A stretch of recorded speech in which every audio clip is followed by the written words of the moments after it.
শুভ সন্ধ্যা বন্ধুরা, সবাই কেমন আছো? আজকে আমি রাত থেকেই ব্লগটা শুরু করছি।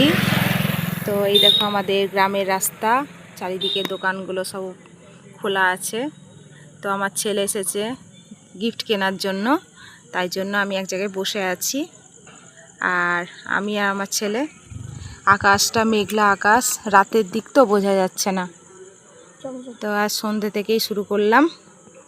এখন বাসে 7:30, সন্ধে বলা যায় না, আর কিছুক্ষণ পরে রাত হয়ে যাবে।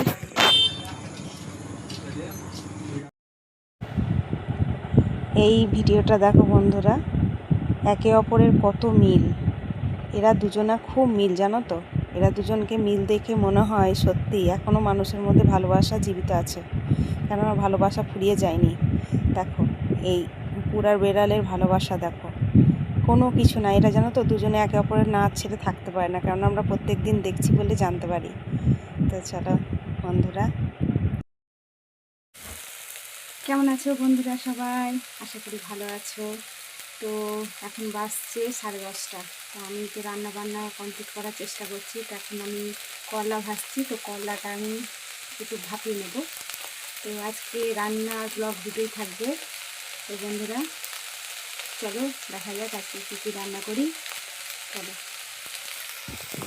কিন্তু প্রচুর রোদ উঠেছে, মানে এখন করছি কচু আর আলু দিয়ে পোস্ত। তো আমার কচু আলু ফোড়ন দিয়ে আমি ভালো করে, এমনি কোনো সেদ্ধ করিনি, শুধুই কড়াইয়ে দিয়ে নেড়ে চেড়ে জল দিয়ে দিয়েছি লবণ হলুদ দিয়ে। আর এই দেখুন করলাটা এইমাত্র নিলাম, কি সুন্দর করলা দেখুন, বাগানের করলা। আর এই করলাটা ভাজার জন্য আমি একটু ভাপিয়ে নিয়েছিলাম নুন হলুদ মিষ্টি দিয়ে। এখন ভালো করে ভেজে নেব, মানে খুব ভাজবো না, কেননা বেশি করলা ভাজলে ভালো হয় না, তেতো ভাবটা নষ্ট হয়ে যায়। কিন্তু আমার করলা খেতে খুব ভালো লাগে, তার জন্য করলাটা আমি নেওয়ার চেষ্টা করি। বার দেখে করলা খেতে হয়, কেননা বিভিন্ন বারে খাওয়া যায় না।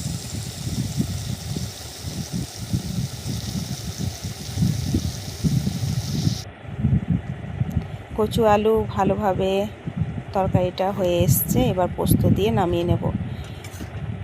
দেখো কি সুন্দর, কচু আলু পোস্ত খেতে খুব ভালো লাগে বন্ধুরা, গরম গরম ভাতের সঙ্গে। আর এই আমরা যে কচুটা নিই, আমাদের গ্রামেই একজন দেয়। তো কচুটা এত সুন্দর, কোনো সেদ্ধ করার প্রয়োজন হয় না, জল ভাপানোরও দরকার হয় না, এমনি এমনি তেলে দিলেই